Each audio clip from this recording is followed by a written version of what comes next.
हाँ हेलो। ये आज का जो टॉपिक है ये कंपोजिशन ऑफ फंक्शंस में है, जिसमें हम लोग देखेंगे कि एक या दो या दो से अधिक फंक्शन के कॉम्बिनेशन से एक नया फंक्शन कैसे बनता है। तो उसके लिए कुछ कंडीशन है।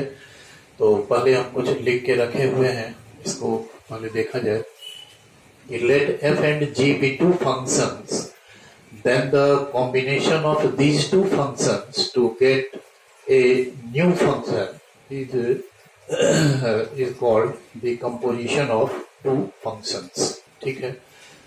Then the composite of two functions is also called the resultant of two functions or function of a function. जैसे f of g हम लिखते हैं f of g, तो ये जो ब्रेक होता है तो f ऑफ जी एक्स, तो यहाँ क्या है कि g is function of x and f is function of ji X. So ये जो f ऑफ g जो है ये फंक्शन ऑफ फंक्शन कहलाएगा, क्योंकि g is function of x होगा और f is function of ji x है।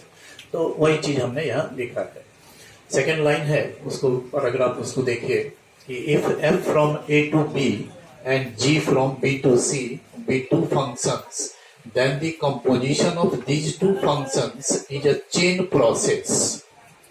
And the composition of these two functions is a chain process in which the output of the first function becomes the input of the second function. ये समझना है कि जैसे f of gx हम लिखते हैं तो ये हो गया f of gx। तो ये जो कॉम्बिनेशन है, कंपोजिशन जो है, तो इसमें हम लोग कंपोजिशन कर रहे हैं g एंड f का।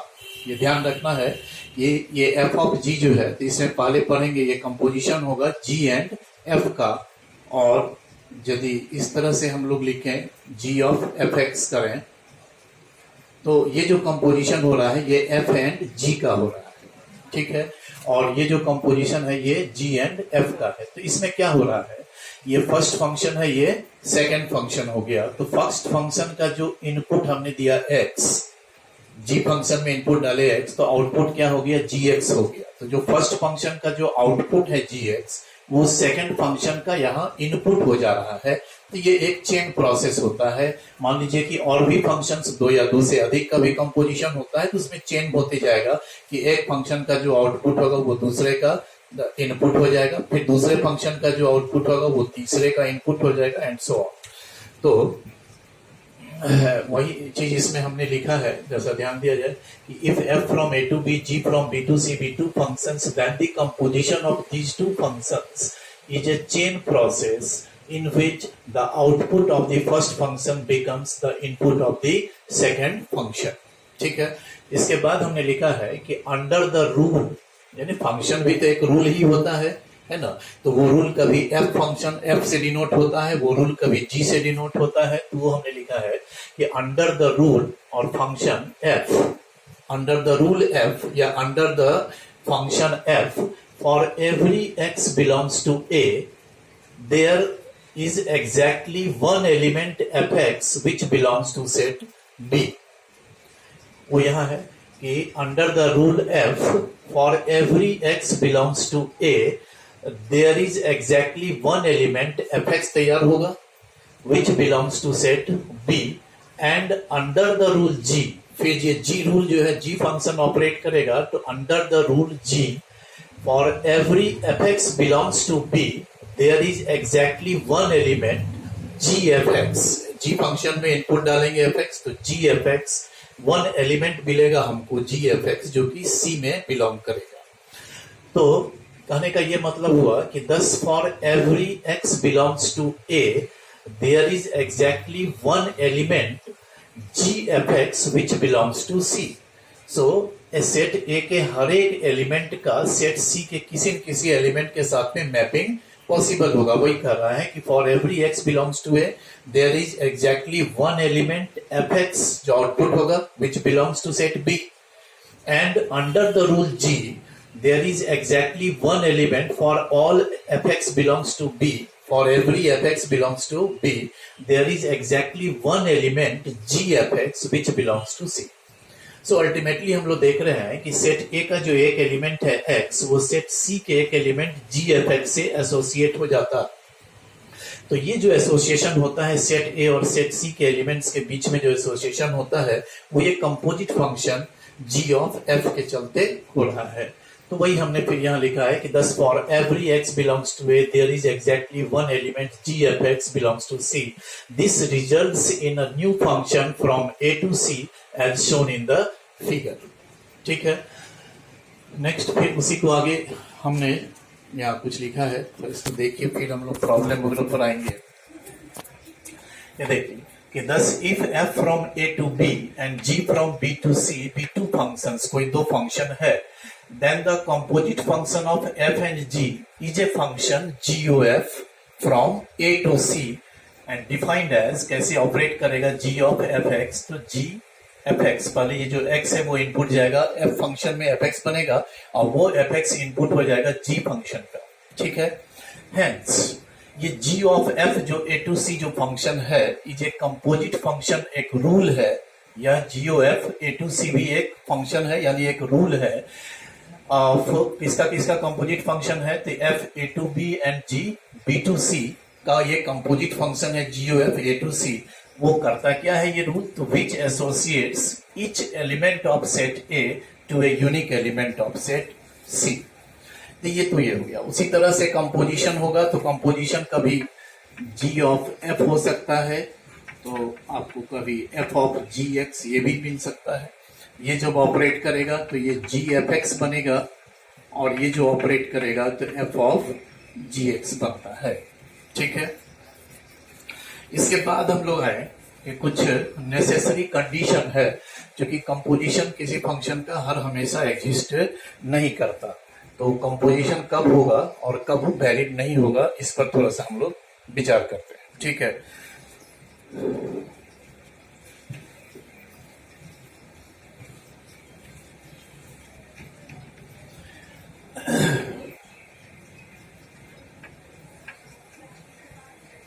necessary condition for composition of functions। इसमें दो पॉइंट है। पहला कि f ऑफ g exists, ये एग्जिस्ट तभी करेगा if range of g function का जो रेंज होगा is subset of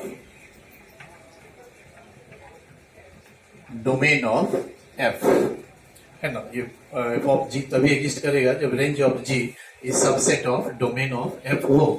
और उसी तरह से g O f exists if और range of f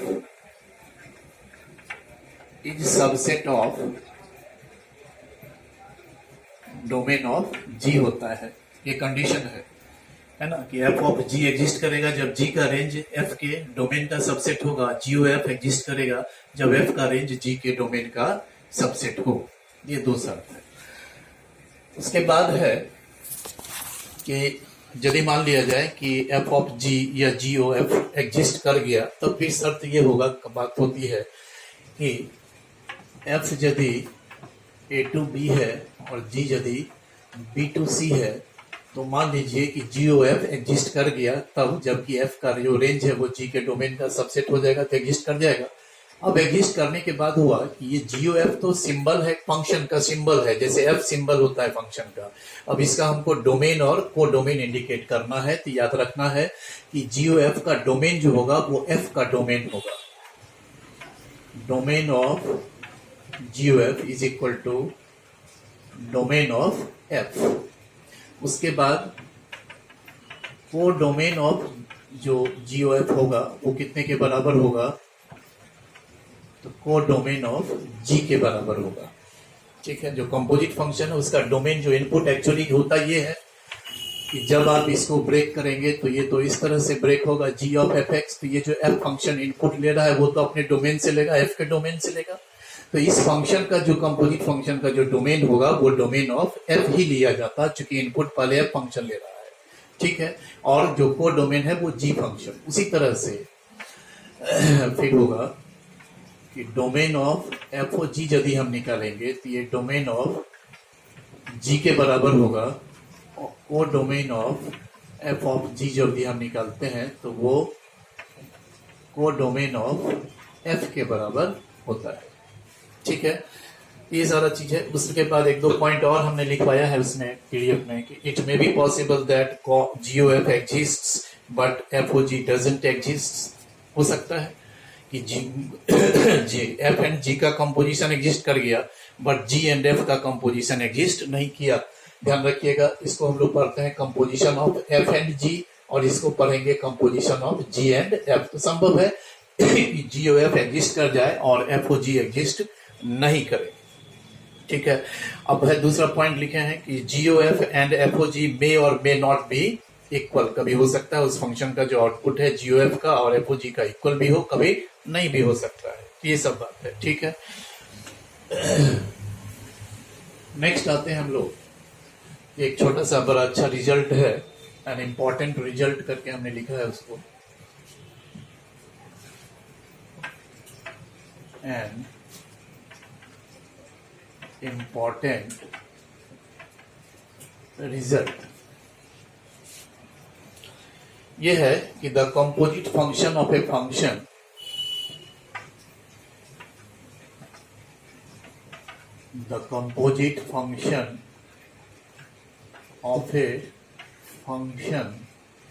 and its inverse is always an identity function। Statement है कि जब भी किसी फंक्शन और उसके इनवर्स का, अभी तो इनवर्स आप नहीं पढ़े, इनवर्स तो इसके बाद थोड़ा सा एक चीज बर्दाश्त करेंगे हम लोग, इसके बाद आगे बढ़ेंगे कि किसी भी फंक्शन और उसके इनवर्स का जब कंपोजिशन करते हैं तो वो आइडेंटिटी फंक्शन देता है। लेकिन पहले हमको ये जानना होगा कि ये आइडेंटिटी फंक्शन है क्या। जैसा देखिए तुम थोड़ा सा, ये तो 11th में भी था कि fx equal to X is called the identity function. किसी फंक्शन का इनपुट और आउटपुट यदि इक्वल होता है तो फंक्शन को हम लोग आइडेंटिटी फंक्शन कहते हैं। जैसे मान लीजिए कि जी वाई इक्वल टू वाई हो जाए, इसको क्या कहेंगे हम लोग, आइडेंटिटी फंक्शन कहेंगे। मान लीजिए कि H theta equal to theta हो जाए, आइडेंटिटी फंक्शन होगा क्योंकि इनपुट और आउटपुट सेम है। तो कहता है कि जब किसी फंक्शन को उसके इनवर्स के साथ में कंपोजिशन करेंगे, कॉम्बिनेशन करेंगे, एक सिंगल फंक्शन तैयार करेंगे तो वह जो फंक्शन होगा वो हर हमेशा आइडेंटिटी फंक्शन होता है। इसको हम प्रूव भी करते हैं। जो स्टेटमेंट देखिए क्या है, if F from A to B is a bijection, चूंकि 1 1 on 2 है बाइजेक्शन। लेकिन होता ये है, चूंकि इनवर्स आप अभी नहीं पढ़े हैं, कि इनवर्स एग्जिस्ट तभी करता है, कोई फंक्शन इन्वर्टिबल तभी होगा जब वह बाइजेक्शन हो, जो 1 1 और on 2 दोनों हो। तो पहले हमने मान लिया कि let F B, if F B a bijective function, then यही प्रूफ करना है हम लोगों को भी कि एफ इनवर्स को यदि एफ के साथ में कंपोजिशन करेंगे, एफ इनवर्स ऑफ एफ, तो यह एक identity function on set A होगा। और यदि एफ और है ना, एफ और एफ इनवर्स का कंपोजिशन किए तो आइडेंटिटी फंक्शन ऑन सेट ए कहलाता है ये। और यदि हम इसको उलट लें कि एफ इनवर्स एंड एफ का कंपोजिशन करेंगे तो ये identity function on set B कहलाता है। ठीक है, अब देखिए कैसे होगा। तो चूंकि f हमारा a टू b है तो देयरफॉर जो f इनवर्स होगा, हम लोग आगे पढ़ेंगे इसको, वो जो फंक्शन होगा b टू a होगा। यदि f a टू b है defined by fx equal to y है तो f इनवर्स जो b टू a होगा is such that fx equal to y implies f inverse y equal to x। तो f जो function है उसका domain ए है, को डोमेन बी है, और जिस एक्सप्रेशन से f एक्सप्रेशन से रिप्रेजेंट हो रहा है वो fx इक्वल टू y है। तो जो f इनवर्स होगा वो b टू a होता है, और उसके लिए जो एक्सप्रेशन होता है वो f inverse y equal to x, वो इसी से निकलेगा। fx इक्वल टू y से ही हम लोग f inverse y equal to x निकालते हैं। ठीक है, तो अब इसमें एक चीज देखना है कि फॉर एवरी जैसे ध्यान दिया जाए यहाँ पर, for every x belongs to a, चूंकि x जब भी बिलोंग करेगा तो सेट a में बिलोंग करेगा, और fx या y जो बिलोंग करेगा वो सेट b में बिलोंग करता है। तो for every x belongs to a, f inverse of f, और यहाँ हम x इनपुट डाल रहे हैं। x इसलिए इनपुट डाल रहे हैं क्योंकि f जब भी इनपुट लेगा तो x इनपुट लेगा, ठीक है। और हम यही एक चीज और फिर दिखा दें जो कि दोनों समझ में आएगा कंपैरेटिवली बेहतर, कि हम एक और लिखते हैं कि for every y belongs to b, for every y belongs to b, इस बार f ऑफ f इनवर्स, ये कंपोजिशन कर रहे हैं हम। यहाँ f एंड f इनवर्स का कंपोजिशन हुआ है, यहाँ f इनवर्स एंड f का कंपोजिशन हुआ है, ठीक है। तो यहाँ जो इनपुट लेगा वो पहले f फंक्शन लेगा, तो f फंक्शन का इनपुट डोमेन में क्या है, x है, तो यहाँ x डालेंगे। बट यहाँ जो इनपुट लेगा वो f इनवर्स फंक्शन लेगा, तो f इनवर्स में इनपुट क्या आ जाएगा, तो जब भी होगा तो y, ठीक है। अब हम इसको ब्रेक करते हैं। ब्रेक करने के बाद जो इसका इनपुट है यदि वही आउटपुट हो जाएगा तो इस फंक्शन को हम लोग क्या कहेंगे, आइडेंटिटी फंक्शन कहेंगे। तो जरा सा इसको ब्रेक किया जाए, इसको ब्रेक करेंगे, f इनवर्स ऑफ fx होगा, बोलिए। नाउ fx इक्वल टू है कितना, ये तो y के इक्वल है, तो fx के जगह पर हमने डाल दिया y। अब f इनवर्स y कितने के बराबर है, तो f इनवर्स y तो x के इक्वल है, तो x के इक्वल हो गया। तो हम तो देख पा रहे हैं कि ये जो कंपोजिट फंक्शन में जो इनपुट डाल रहे हैं वही आउटपुट हो रहा है, तो ये आइडेंटिटी फंक्शन तो है, but defined on which set होगा, किस सेट में ये डिफाइंड होगा वो थोड़ा सा देखिए कि therefore f inverse of f जो फंक्शन होगा तो इसका भी तो डोमेन और कोडोमेन चाहिए। तो इसका डोमेन तो f का डोमेन होता है, तो f का डोमेन क्या है, a है ना, और f इनवर्स का कोडोमेन लेते हैं, तो f इनवर्स का कोडोमेन भी क्या है, तो a है। तो ये जो फंक्शन है हमारा f इनवर्स ऑफ f, ये a टू a है, defined by f inverse of fx is equal to x। तो यहाँ दो चीज हमको देखना है कि इस f of f inverse of f में जो इनपुट डाल रहे हैं वही आउटपुट भी हो रहा है, तो आइडेंटिटी तो है, लेकिन किस सेट में डिफाइंड होगा, तो चूंकि ये a टू a है तो देयरफॉर ये identity function on set a कहलाएगा। तो therefore f inverse of f equal to I a कहलाएगा, identity function defined on set a, ठीक है।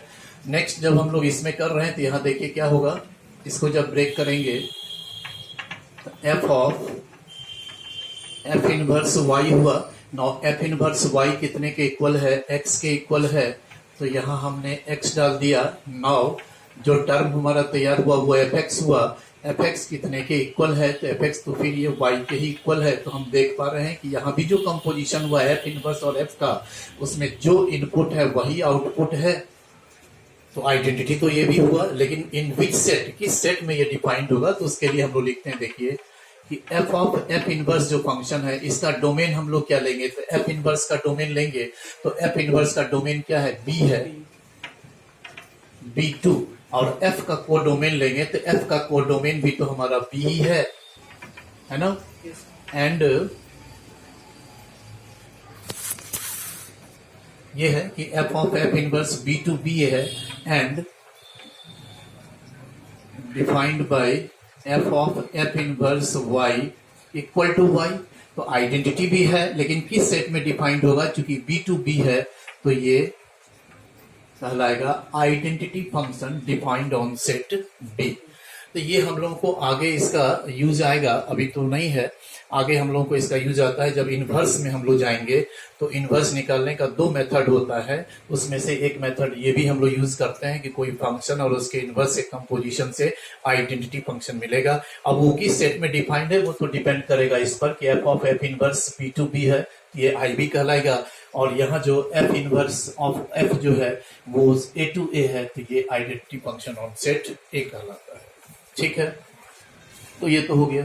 अब इसमें हम लोग थोड़ा क्वेश्चन शुरू करते हैं, थ्योरी तो इतना ही है।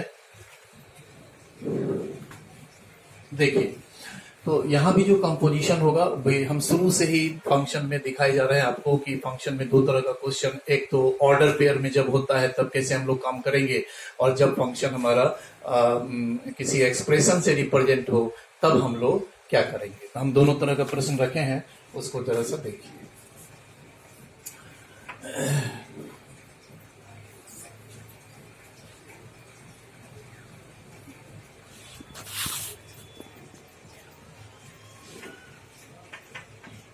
क्वेश्चन नंबर 1,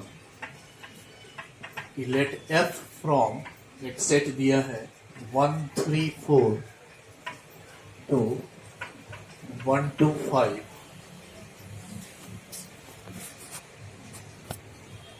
एंड g एक फंक्शन है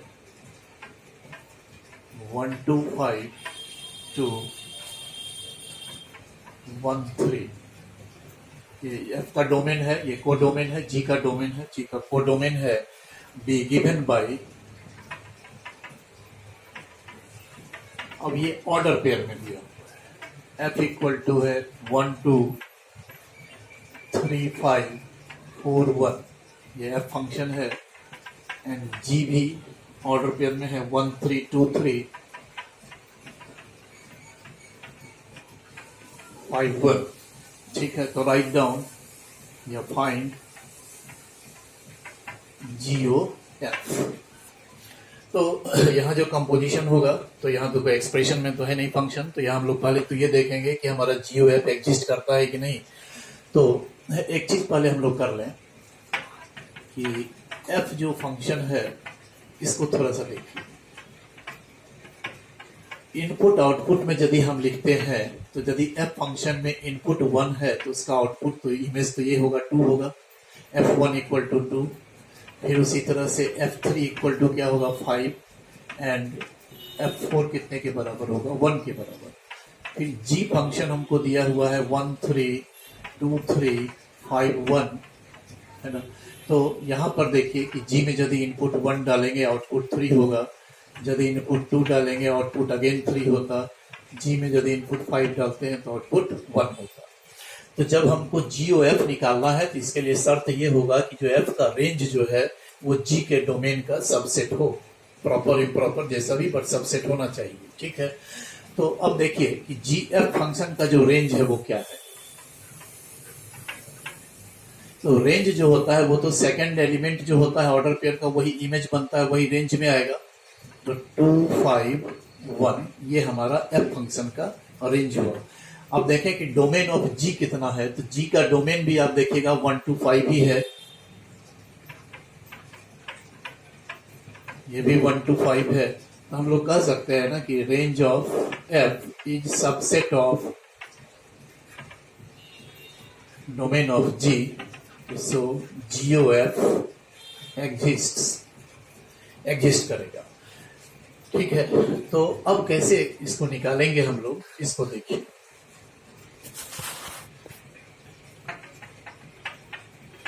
यहां हम लोग x नहीं डालेंगे, जब एक्सप्रेशन में फंक्शन रहेगा तब वहां x डाला जाता है। तो यहां पर वही टर्म डालेंगे जो f के डोमेन से जो इनपुट आता है, f का ही ना डोमेन से यहाँ इनपुट आप डालेंगे, क्योंकि ये जब ब्रेक होगा तो fx, ये f फंक्शन ये x को लेगा डोमेन को। तो हमको f फंक्शन के डोमेन को देखना है, तो f फंक्शन का डोमेन देखिए क्या सब है 1 3 4। तो एक बार हम लोग f फंक्शन के डोमेन से यहाँ 1 डालेंगे तो ये क्या हमारा GF1 बनेगा, GF1। अब देखिए कि हम पहले निकाल चुके हैं कि f1 कितने के इक्वल है, तो f1 हमारा 2 के इक्वल है, तो f1 के जगह 2 डाल दीजिए, G2 बन गया। अब देखिए G2 कितने के इक्वल है, 3 के इक्वल है। तो GOF फंक्शन में यदि इनपुट 1 डालते हैं तो आउटपुट हमको 3 मिलता। फिर उसी तरह से f फंक्शन के डोमेन से दूसरा पॉइंट लेंगे 3, तो ये क्या बनेगा G ऑफ F3। देखिए F3 कितने के इक्वल है, तो F3 5 के इक्वल है, और फिर ये G5 हो गया, G5 कितने के इक्वल है, तो 1 के इक्वल है। फिर f के डोमेन से तीसरा पॉइंट लेते हैं 4, तो G ऑफ F4 हो गया, F4 कितने के इक्वल दिया हुआ है, तो ये 1 है। ये G1 तैयार हो गया, G1 कितने के इक्वल है, तो 3 के इक्वल है। देयरफॉर हम लोग कहेंगे कि जीओ एफ जो फंक्शन होगा वो कैसा होगा। तो पहले इसका डोमेन को डोमेन दिखावे, तो जीओ एफ का डोमेन, तो एफ का डोमेन होगा, एफ का डोमेन देखिए क्या है 1 3 4 2। को डोमेन लेंगे तो जी फंक्शन का को डोमेन लेंगे, जी फंक्शन का को डोमेन क्या दिया हुआ है तो 1 3, ठीक है। और लिखेंगे डिफाइंड बाय, होगा ये कि जैसे एफ फंक्शन हमको ऑर्डर पेयर में दिया है, जी फंक्शन भी ऑर्डर पेयर में दिया है, तो एफ एंड जी का जो कंपोजिशन करेंगे वह जो फंक्शन होगा सिंगल फंक्शन वह भी ऑर्डर पेयर में ही होगा। इनपुट आउटपुट का ऑर्डर पेयर लेंगे तो पहला ऑर्डर पेयर हमारा मिलेगा 1 3, दूसरा ऑर्डर पेयर मिलेगा हमारा 3 1 और तीसरा ऑर्डर पेयर मिलेगा 4 3, ठीक है। तो ये क्वेश्चन नंबर 1 था, तो ये थोड़ा आसान भी है। आगे देखते हैं।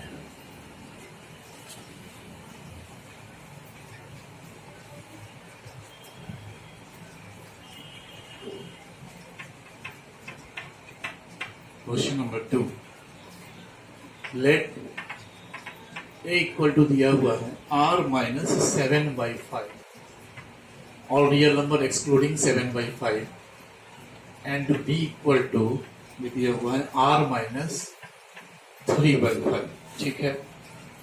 f from a to b and g from b to a, b2 functions defined by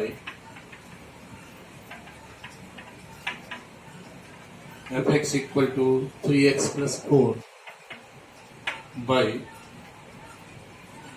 5x minus 7 and gx equal to 7x plus 4 by 5x minus 3, ठीक है। तो हमको इसमें अच्छा क्वेश्चन है, इंपॉर्टेंट भी है ये, so that G of F जो फंक्शन होगा, एफ एंड जी का जो कंपोजिशन होगा वो identity on set A.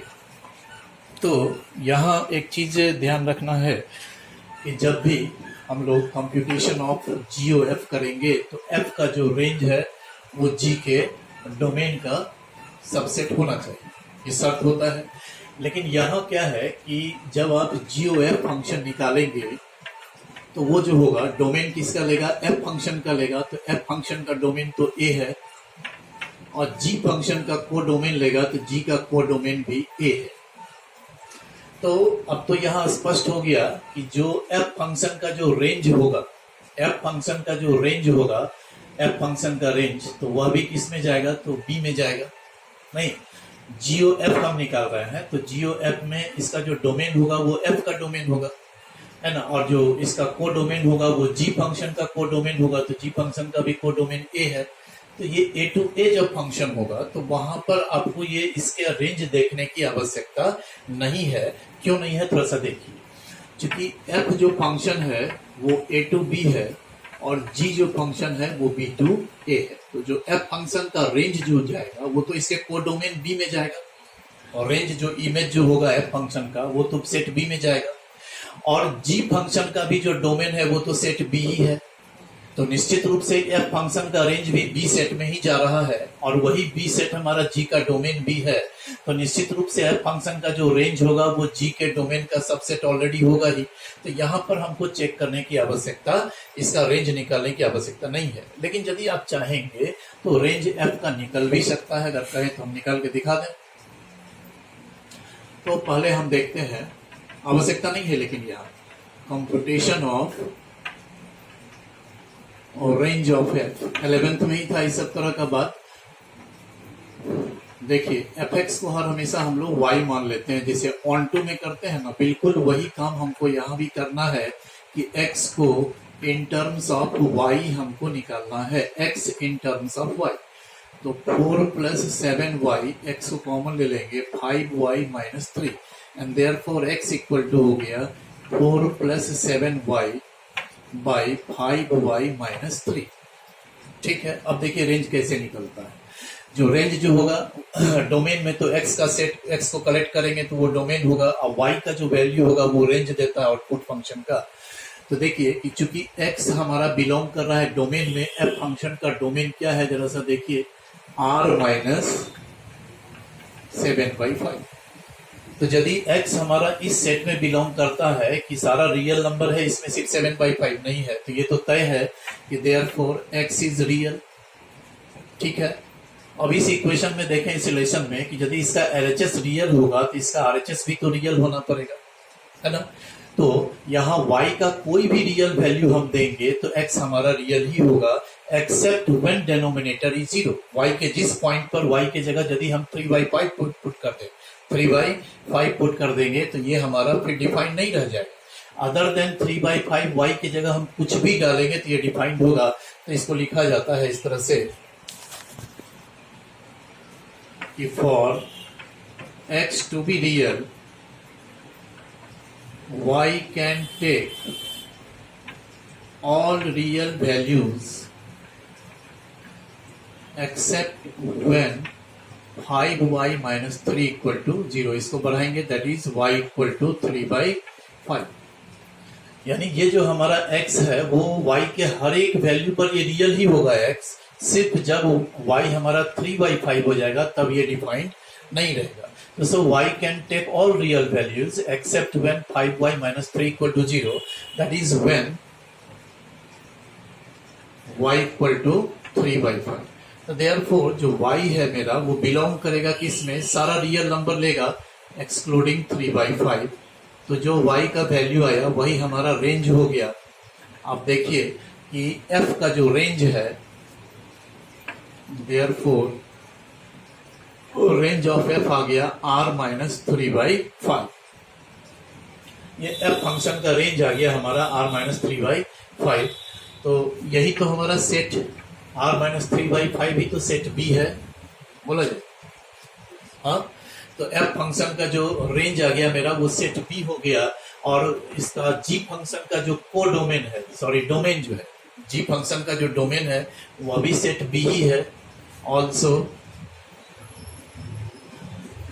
Domain of जी भी बी है, देयरफॉर हम लोग कह सकते हैं कि range is subset of range of F is subset of domain of जी।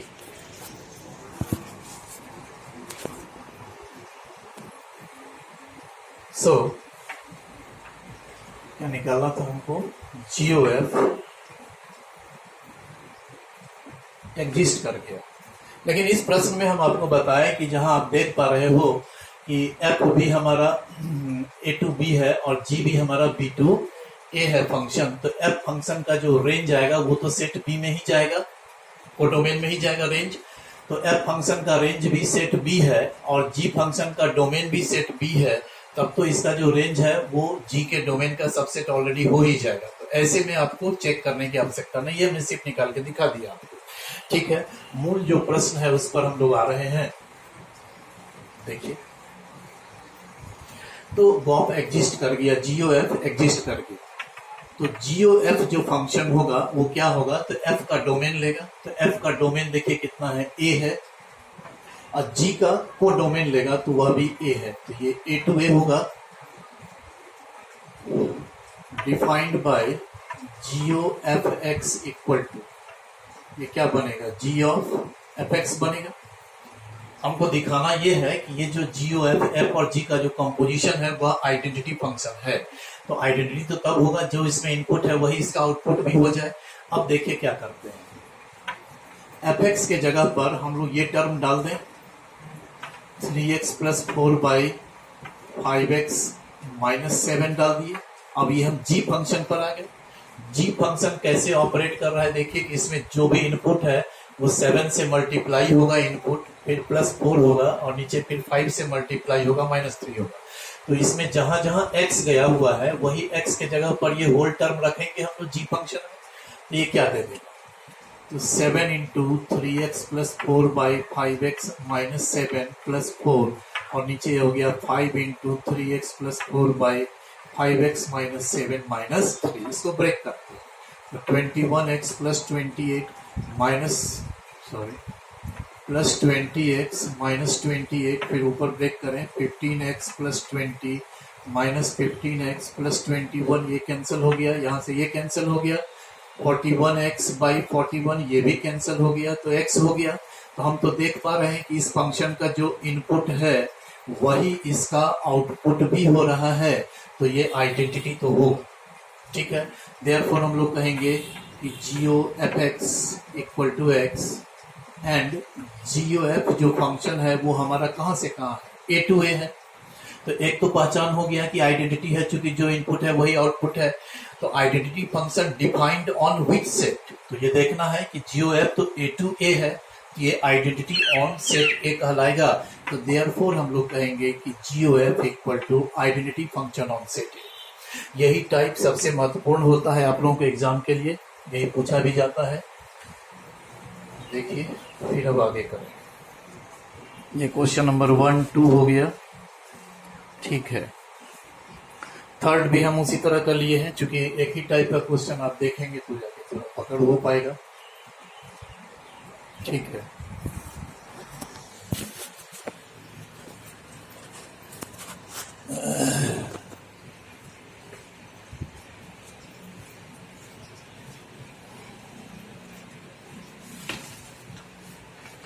देखिए ये क्वेश्चन नंबर 3 है कि let f from R to R and G from R to R be defined by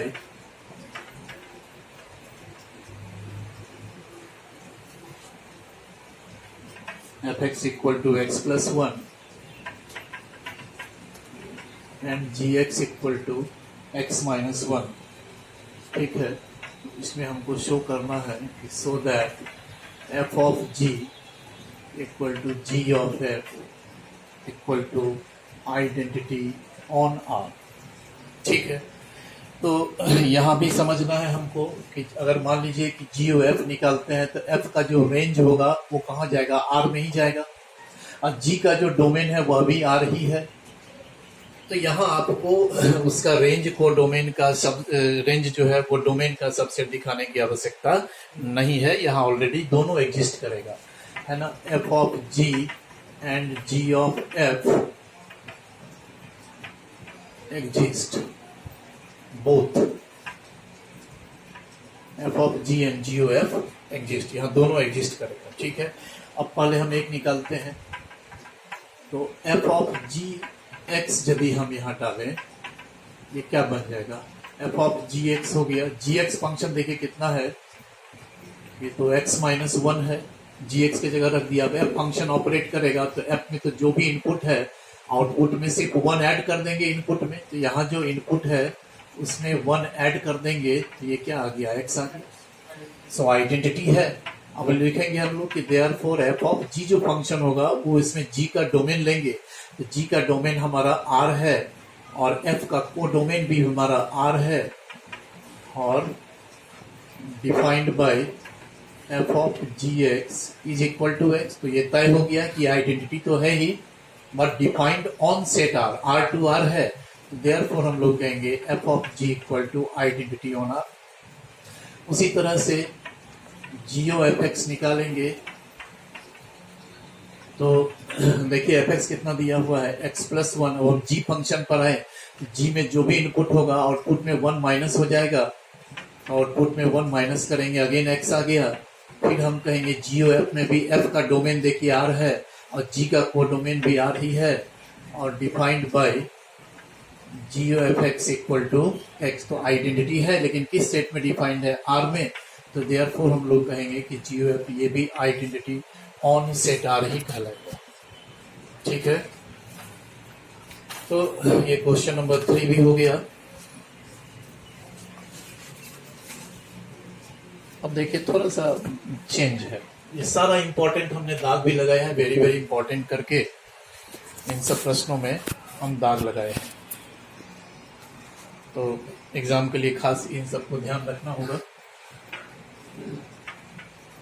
ये बड़ा इंटरेस्टिंग क्वेश्चन है 4th, इसको देखिए कि let set A equal to, ये एक ऐसा सेट है, set of X belongs to R है, यानी ये रियल नंबर का सेट है such that X is greater than equal to 0 है।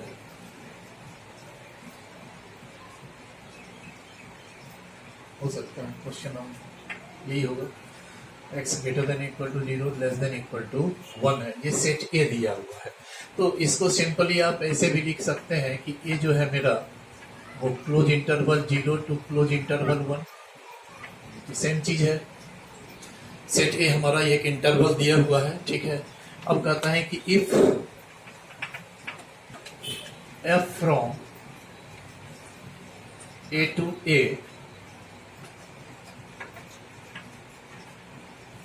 इज डिफाइंड बाय, देखिए कैसे डिफाइन किया है फंक्शन को, एफ एक्स इक्वल टू एक बार x है, if x belongs to q, तो q क्या होगा, सेट ऑफ रैशनल नंबर्स, और एक बार 1 माइनस एक्स के बराबर है if x doesn't belongs to q। Doesn't belongs to q का मतलब ये हुआ कि x जो है वो रैशनल नंबर नहीं है, इस बार x क्या होगा, तो इरैशनल नंबर होगा। यहाँ x बिलोंग कर रहा है q में तो रैशनल नंबर होगा, और x बिलोंग कर डजंट बिलोंग्स टू q यानी कि x जो है वो इरैशनल नंबर होगा। यहाँ कहता है prove that f of f, जब f और f का कंपोजिशन करेंगे तो ये आइडेंटिटी फंक्शन ऑन सेट ए हो जाएगा। तो यहाँ जो कंपोजिशन होगा वो दो कंडीशन में होगा, क्योंकि एफ एक्स के लिए दो एक्सप्रेशन है, एक बार एफ एक्स एक्स को रिप्रेजेंट करता है कब, यदि एक्स बिलोंग्स टू क्यू है, एक बार 1 minus X X doesn't belongs to Q. इन दोनों केसों में हम लोग कंपोजिशन करके दिखाएंगे। तो देखिए केस 1,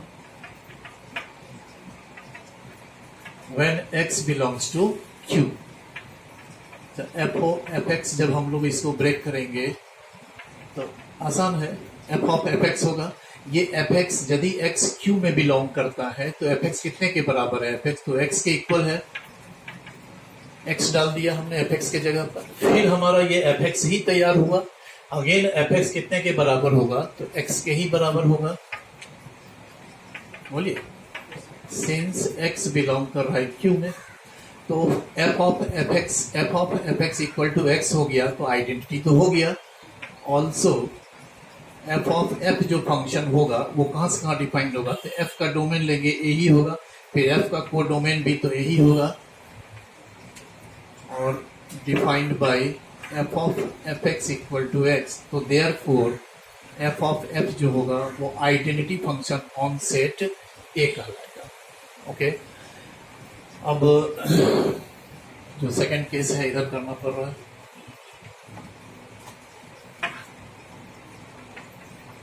केस 2 देखिए, when x doesn't belongs to q,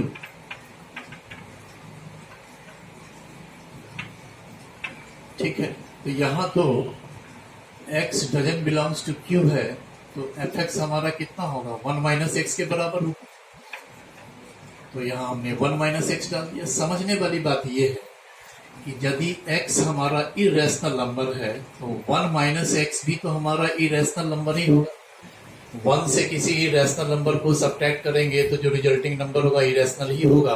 तो चूंकि इस ऐप में भी जो इनपुट है वो इरेशनल ही है, तो आउटपुट अगेन फिर उसी तरह से होगा, 1 माइनस इनपुट से होगा, 1 माइनस जो इसका इनपुट है ये कैंसिल होके अगेन x ही आ गया।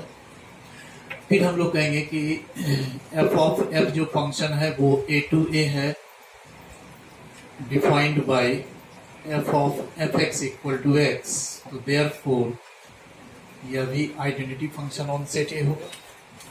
तो ये सबसे महत्वपूर्ण प्रश्न है।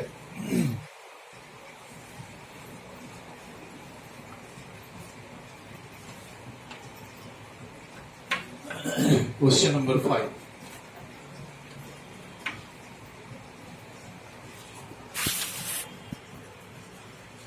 इसमें है कि लेट एफ फ्रॉम, ये भी बहुत ही इंपॉर्टेंट इंटरेस्टिंग क्वेश्चन है, थोड़ा डिफरेंट है, be defined by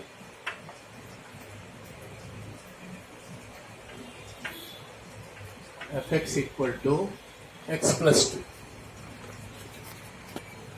F x equal to X plus 2। तो कहता ये है find g from z to z such that g of f equal to identity function on z। क्या प्रश्न क्या है? देखिए f फंक्शन का डोमेन को डोमेन दिया हुआ है z और डिफाइंड बाय f फंक्शन किस एक्सप्रेशन से रिप्रेजेंट है? तो x+2 से। यहां कर रहा है कि g फंक्शन का भी डोमेन और कोडोमेन तो पता है, किस एक्सप्रेशन से ये रिप्रेजेंट हो रहा है ये हमको नहीं पता है। वही फाइंड करना है कि gx के लिए क्या एक्सप्रेशन हो g फंक्शन के लिए, और गिवन है कंडीशन कि gf और g का जब कंपोजिशन करते हैं तो आइडेंटिटी ऑन z आता है। तो ये थोड़ा सा सिंपल आसान है। देखिए क्या करेंगे हम लोग। ठीक है, ये दोनों फंक्शन इक्वल है तो सिर्फ इस तरह से f इक्वल टू जी का तो कोई मतलब नहीं होता, इसमें तो आप इनपुट डालेंगे तब ना ये कंप्लीट फंक्शन बनेगा। तो अगले स्टेप में इसमें हम लोग इनपुट x डालते हैं।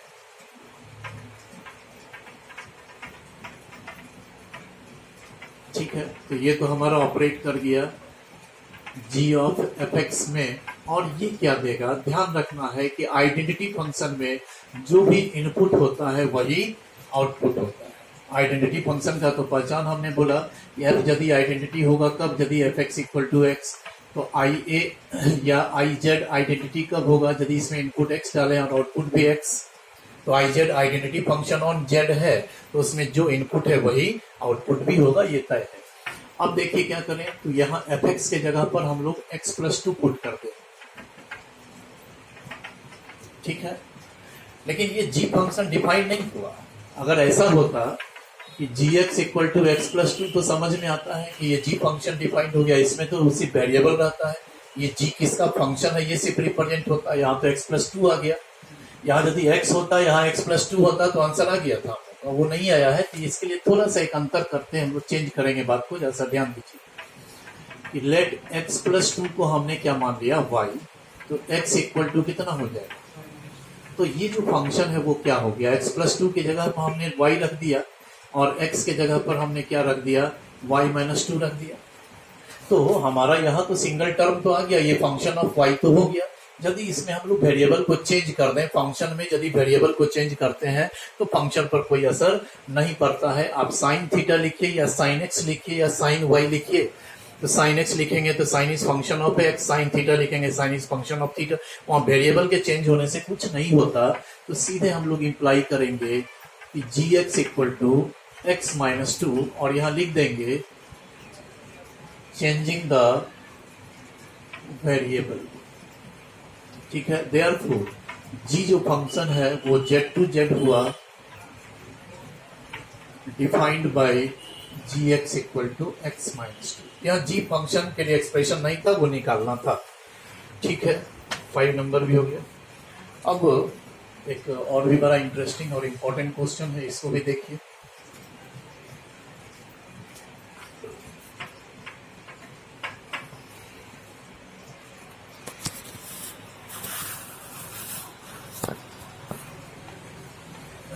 Question number 6. Let f from z to z be defined by fn equal to 3n. F function defined as z to z defined by fn equal to 3n, and g from z to z यहाँ defined by gn। ये step function कर दिया, इसको 2 step में domain wise define किया है। gn एक बार हो जाता है n/3 if n is a multiple of 3, और एक बार 0 है if n is not a multiple of 3। तो यहाँ 2 चीज है हमको प्रूव करना। पहले कहता है शो दैट GOF, यदि f और g का यदि कंपोजिशन करेंगे तो ये आइडेंटिटी ऑन z। इसी तरह का क्वेश्चन खास इंपॉर्टेंट होता आइडेंटिटी दिखाने के लिए। And f of g is not equal to identity on z। ठीक है, तो इसमें देखिए कि हमको इसमें हम दोनों का कंप्यूटेशन निकालते हैं। चूंकि z टू z है f और g भी है z टू z, तो यहाँ एग्जिस्ट तो दोनों करेगा, है ना। चूंकि f फंक्शन का जो रेंज होगा वो z में जाएगा और g का जो डोमेन है वह भी हमारा z ही है, तो जो रेंज है वो डोमेन का सबसेट होना ही है। ठीक है, तो यहाँ वो एग्जिस्टेंस नहीं देखना, एग्जिस्ट करेगा, लेकिन क्या है, पहले हम लिख लें कि both GOF and FOG exist करेगा। ठीक है, तो पहले हम निकालते हैं GOF। ठीक है, तो यहाँ अब x नहीं देंगे, चूंकि g फंक्शन हो या f फंक्शन हो वो दोनों का दोनों n का फंक्शन है, x का फंक्शन नहीं है। नहीं तो हम लोग x ही यहाँ डालते, तो यहाँ n का फंक्शन है, तो इसमें इनपुट हमने यहाँ डाला n, तो ये क्या हो गया, g ऑफ fn हो गया। अब fn देखिए सिंगल फंक्शन है, 3n है, तो यहाँ हमने डाल दिया 3n fn की जगह। अब तो ये g फंक्शन पर आ गया। g फंक्शन तो दो अलग अलग स्थितियों में डिफाइंड है कि यदि इसका इनपुट 3 का मल्टीपल है तो output is given by input by 3, और यदि नॉट मल्टीपल ऑफ 3 है तो आउटपुट जो होगा सीधे 0। तो यहाँ तो हम देख रहे हैं कि g का जो इनपुट है वो 3 का मल्टीपल है, तो output is given by this input by 3, तो ये कितना हो जाएगा 3n बाई 3, तो ये कैंसिल होकर के n हो गया। अब तो हम लोग क्या देख पा रहे हैं कि देयरफॉर कि GOF जो फंक्शन होगा वो f का डोमेन लेगा z और g का को डोमेन लेगा z, और लिखेंगे डिफाइंड बाय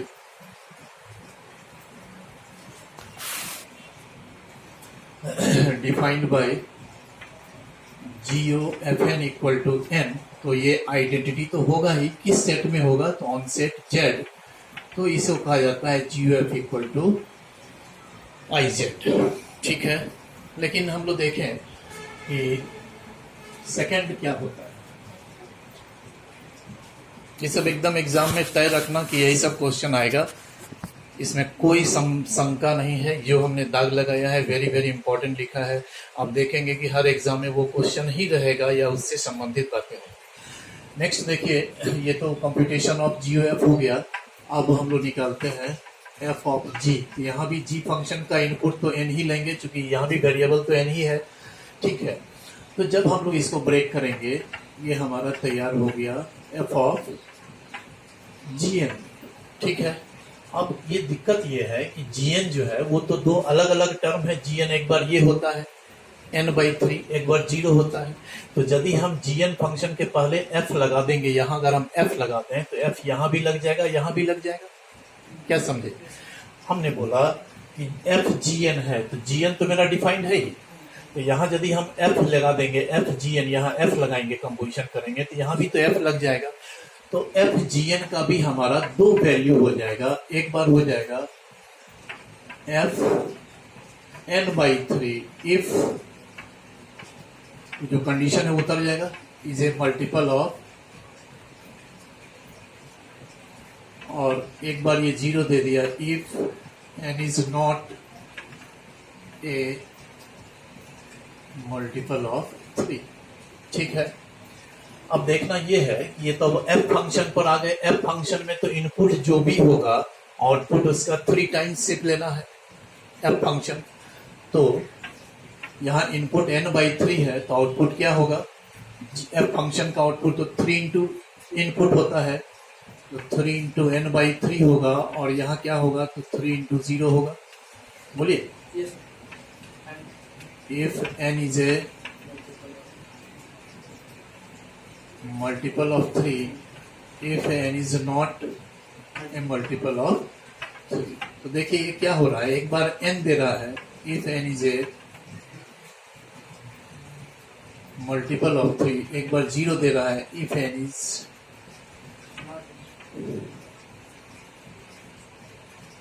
समझना ये है हमको कि क्या g एंड f का जो कंपोजिशन है क्या उससे आइडेंटिटी बन रहा है, नहीं, क्योंकि f of gn equal to n होता है एक ही स्थिति में, जब n मल्टीपल ऑफ 3 है, तो ऐसे स्थिति में तो वो आइडेंटिटी है। बट यदि n 3 का मल्टीपल नहीं है तो f of gn equal to n कहाँ होता है, तब तो वो 0 होता है। तो इन बोथ केसेस, दोनों केसेस में तो वो आइडेंटिटी का चरित्र नहीं रख रहा, तो ऑन दी होल इसको हम लोग आइडेंटिटी फंक्शन नहीं कहेंगे। यदि दोनों ही स्थितियों में n आया होता तब हम लोग इसको कह देते कि आइडेंटिटी फंक्शन है। लेकिन एक बार तो F of g n equal to n एक बार आता है जब मल्टीपल ऑफ 3 है, तो इस केस में तो ये आइडेंटिटी हो रहा। जब एन 3 का नहीं मल्टीपल है तब ये एन आउटपुट नहीं दे रहा है, जो इनपुट है वो आउटपुट नहीं हो रहा है यहाँ। तो ऐसे स्थिति में हम लोग कहेंगे कि ये दोनों ही केसेस में चूंकि f of g n equal to n नहीं होता तो ये आइडेंटिटी नहीं कहलाएगा। देयरफॉर हम लोग कहेंगे कि F of g is not equal to i z. यदि ये दोनों केस में एन ही आया होता तो यहां भी आई जेड कहलाता ये। ठीक है, ये छठा हो गया। बस एक आठवां है तो वो तो खुद ही देख लेना, वो ग्रेटेस्ट इंटीजर फंक्शन तो सिर्फ फाइंड करना है, उसमें प्रूफ नहीं है कुछ। एक लास्ट क्वेश्चन है, इसको हम और बता रहे हैं।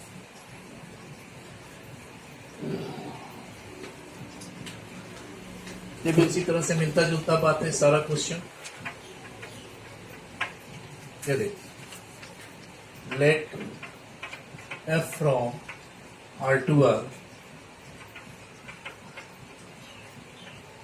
be a function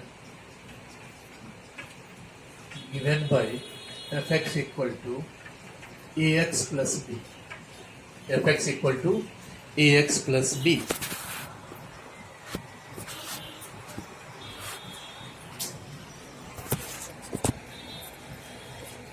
ठीक है, तो आगे है find the constants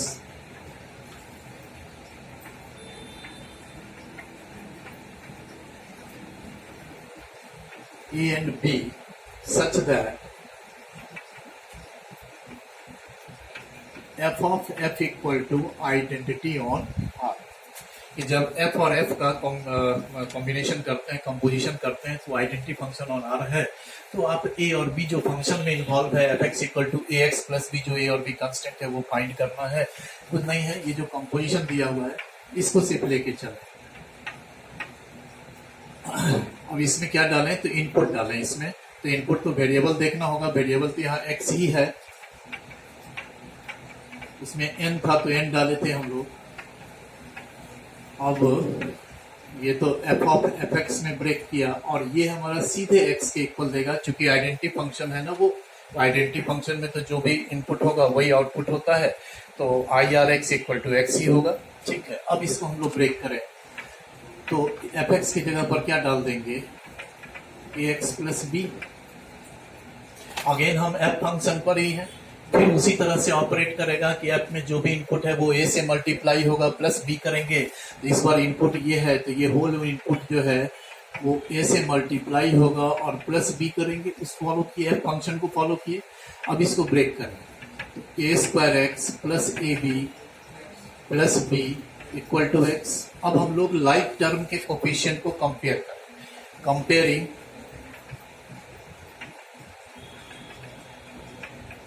coefficients of like terms we get।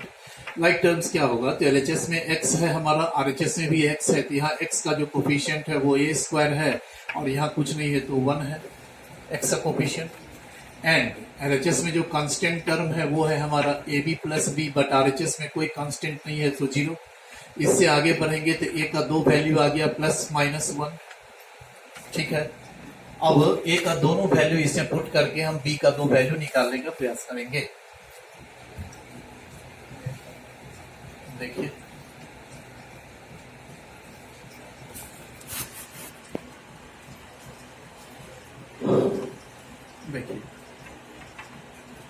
when a equal two plus 1 ये हमने दिया। देन जो रिलेशन आया है हमको a B plus B equal to 0, इसमें a की जगह हमने 1 डाल दिया तो आ गया 2b equal to 0 implies b equal to, except तो हमको ये मिल जाएगा कि when a equal to 1 then b equal to 0। दूसरा कि व्हेन a इक्वल टू -1 तो then a B plus B equal to, a की जगह -1 डालेंगे तो ये तो कुछ ऐसा हो गया, यहाँ तो b का वैल्यू ही नहीं आया। याद रखिएगा ये सिचुएशन अभी फंक्शन में और आगे भी कैलकुलस में आता है। ये क्या है, सो समझो कि हमको यहाँ तो b का वैल्यू निकालना था, b ही कैंसिल हो गया, तो इसमें b फाइंड ही नहीं हो पाया। तो इसमें एक चीज समझना है कि ये जो स्थिति है इसमें हम लोग क्या जवाब देंगे कि मान लो कि दिस रिलेशन इज ट्रू ना, विच इज ट्रू। अगर ऐसा होता कि इधर 1 आ जाता इधर 0 आ जाता तो 1 और 0 तो इक्वल नहीं था, इसका मतलब होता b has no real values, b का कोई भी रियल वैल्यू नहीं होगा। समझे? यदि ये इक्वालिटी होल्ड नहीं करता, इधर 1 आ जाता इधर 2 आ जाता, तब तो इक्वल टू का साइन होल्ड नहीं करेगा, विच इज नॉट ट्रू कहते हैं हम लोग। तब इसका मतलब होता है कि b का ऐसा कोई भी वैल्यू यहाँ रख के आप इसको सेटिस्फाई नहीं कर सकते हैं, यानी वहां नल सेट हो जाएगा। b का value b belongs to 5, null set. But यहाँ क्या हो रहा है कि whatever be the value of b, this relation is always true.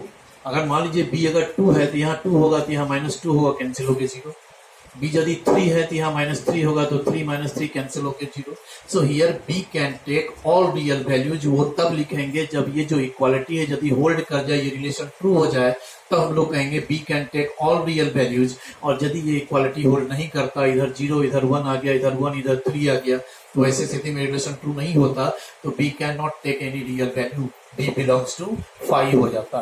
तो यहाँ हम लोग कहेंगे so b can take all real values, so therefore b belongs to set of real numbers, any real number। ठीक है, वो 1 घंटा से अधिक का तो हो गया।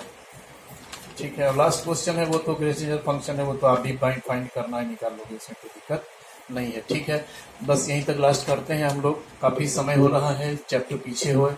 ठीक है, तो अब अगले क्लास में हम लोग जो है वो फंक्शन का एक मात्र लास्ट पोर्शन है, inverse of a function. Composition जानना जरूरी था हम लोगों को, वो जान गए। थोड़ा सा आप लोग को प्रयास ध्यान रखिएगा कि जब भी वीडियो देखिए, यदि आप पीडीएफ लेके नहीं बैठेंगे, तो मैं खुद रात में वीडियो देख रहा था अपना, तो उसमें कुछ बात हमको भी नहीं स्पष्ट हो रहा था, बहुत छोटा छोटा लेटर हो रहा था। तो आपको चाहिए कि पीडीएफ खोल करके रखें, और तब जब आप इसको देखेंगे तो बेहतर समझ में आएगा।